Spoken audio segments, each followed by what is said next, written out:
नमस्कार। दिन भर के देश और बिहार की सियासी हलचल में आपका स्वागत है। मैं हूं आपके साथ साहिन। तो चलिए करते हैं बुलेटिन का आगाज। प्रशांत किशोर ने एक बड़ा ऐलान किया है। प्रशांत किशोर ने स्पष्ट किया है कि उनकी पार्टी में उम्मीदवारों का चयन जो है जनता करेगी, न कि किसी नेता या पार्टी के समूह द्वारा किया जाएगा। यह अनूठा कदम भारत में पहली बार देखने को मिलेगा जहां जनता अपनी पसंद के उम्मीदवारों का चयन कर सकेगी। उन्होंने अमेरिका का उदाहरण देते हुए कहा कि जैसे वहां राष्ट्रपति पद के उम्मीदवारों का चयन जनता करती है, उसी तरह जनसुराज में भी प्रक्रिया होगी। प्रशांत किशोर ने कहा कि मार्च से पहले सभी इच्छुक उम्मीदवारों को जनता के सामने प्रस्तुत किया जाएगा। आम आदमी पार्टी के सांसद संजय सिंह ने दिल्ली के मुख्यमंत्री आतिशी के साथ हुए व्यवहार पर जोरदार विरोध किया। उन्होंने आरोप लगाया कि दिल्ली के उपराज्यपाल ने मुख्यमंत्री आतिशी के सामान को उनके आवास से बाहर फेंकवा दिया। संजय सिंह ने इसे लोकतांत्रिक मूल्यों के खिलाफ एक गंभीर घटना करार दिया।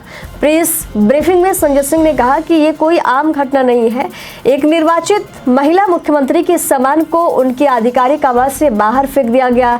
ये न केवल आतिशी के साथ बल्कि लोकतंत्र के साथ भी अन्याय हुआ है।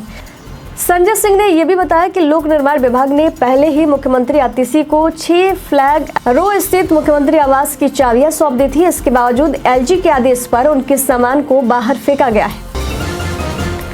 हरियाणा विधानसभा चुनाव के नतीजों में 37 सीटों पर कांग्रेस सिमट गई, जबकि भारतीय जनता पार्टी को 48 सीटों पर जीत मिली। इस चुनाव में कांग्रेस के हार पर कांग्रेस सांसद तारिक अनवर ने एक इंटरव्यू में गहरी चिंता व्यक्त की। उन्होंने कहा कि अगर पार्टी ने इस नतीजे से सीख नहीं ली तो झारखंड और महाराष्ट्र में भी स्थिति और खराब हो सकती है। तारिक अनवर ने यह भी बताया कि कैसे एमपी और राजस्थान में कांग्रेस की जीत की संभावनाएं थी, लेकिन नतीजे एकदम उल्टे आए। उन्होंने ये सुझाव दिया कि संगठन की कमजोरियों और चुनावी अभियान में कमी की जांच करने की जरूरत है। जनसुराज पार्टी के स्टेट वर्किंग कमेटी गठन की देरी हो रही है। 1 हफ्ते से अधिक समय बीत चुका है, लेकिन अभी तक कमेटी की कोई रूपरेखा सामने नहीं आई है। इस देरी पर सियासी बयानबाजी तेज हो गई है और प्रशांत किशोर भी विपक्ष के निशाने पर हैं। राजनीतिक विश्लेषक इस मुद्दे पर सवाल उठाते हुए कहते हैं कि ये स्थिति पार्टी के लिए शुभ संकेत नहीं है। हालांकि जनसुराज के नेता जल्द ही इस मामले में सकारात्मक अपडेट देने का दावा कर रहे हैं, लेकिन जानकार संतोष कुमार का मानना है कि इस देरी से पार्टी को नुकसान होएगा। उन्होंने कहा कि बिहार में कांग्रेस की कुछ इसी तरह की स्थिति है। यूपी में 10 विधानसभा सीटों पर होने वाले उपचुनाव में समाजवादी पार्टी ने 6 सीटों पर अपने उम्मीदवार घोषित कर दिए हैं। इस घोषणा के बाद राजनीतिक गलियारों में चर्चाएं तेज हो गई हैं कि क्या समाजवादी पार्टी और कांग्रेस के बीच गठबंधन खत्म हो जाएगा। इन सब के बीच सपा मुखिया अखिलेश यादव ने स्पष्ट किया है कि उनकी पार्टी और कांग्रेस का गठबंधन Indian national developmental exclusive alliance के तहत मजबूत बना रहेगा। मध्य प्रदेश पुलिस ने शिवसेना यूबीटी के सांसद संजय राउत के खिलाफ एफआईआर दर्ज की है। ये कार्रवाई राज्य सरकार की प्रमुख लाडली बहना योजना के संबंध में उनकी कथित गुमराह करने वाली टिप्पणी को लेकर की गई है।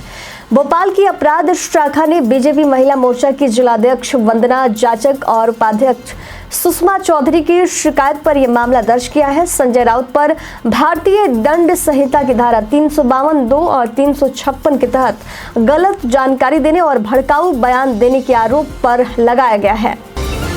जेडीयू के वरिष्ठ नेता और केंद्रीय मंत्री राजीव रंजन सिंह उर्फ ललन सिंह ने पीएम मोदी को देश के एकमात्र ऐसा नेता बताया जिन पर जनता का भरोसा है। हरियाणा और जम्मू कश्मीर विधानसभा चुनाव में बीजेपी के उपलब्धियों पर चर्चा करते हुए ललन सिंह ने कहा कि मोदी एक वट वृक्ष हैं जिसकी छांव में जनता सुकून महसूस कर रही है। वहीं उन्होंने कांग्रेस नेता राहुल गांधी की तुलना एक छोटे पौधे से की जो हवा में उड़ रहे हैं और गिरने पर टुकड़े टुकड़े हो जाएंगे। उन्होंने ये भी बताया कि हरियाणा के चुनाव परिणामों ने ये साबित कर दिया है कि मोदी की लोकप्रियता लगातार बढ़ रही है। हरियाणा विधानसभा चुनाव के नतीजों पर योगेंद्र यादव की भविष्यवाणी और चुनावी विश्लेषण पर सवाल उठ रहे हैं। बता दें कि योगेंद्र यादव ने चुनाव से पहले कांग्रेस की जीत की भविष्यवाणी की थी और इसे आंधी और सुनामी जैसा बताया था, लेकिन चुनावी नतीजे कुछ और ही बयान कर दिया और अब योगेंद्र यादव ने अपनी चूक के बारे में बात की है। उन्होंने कहा कि ये चुनाव एक T20 क्रिकेट मैच की तरह था जो आखिरी गेंद तक खेला गया। उन्होंने ये भी कहा कि बीजेपी और कांग्रेस के बीच वोट शेयर का अंतर महज 1% से कम था और ये इस बात का संकेत है कि चुनाव कितना टाइट था। अब 3 सवाल पर मंथन करना चाहिए। हमने इसे इतना आसान चुनाव क्यों माना? यह इतने टाइट फाइट वाला संघर्ष कैसे बन गया? आखिर हरियाणा के चुनाव में कैसे हार गए?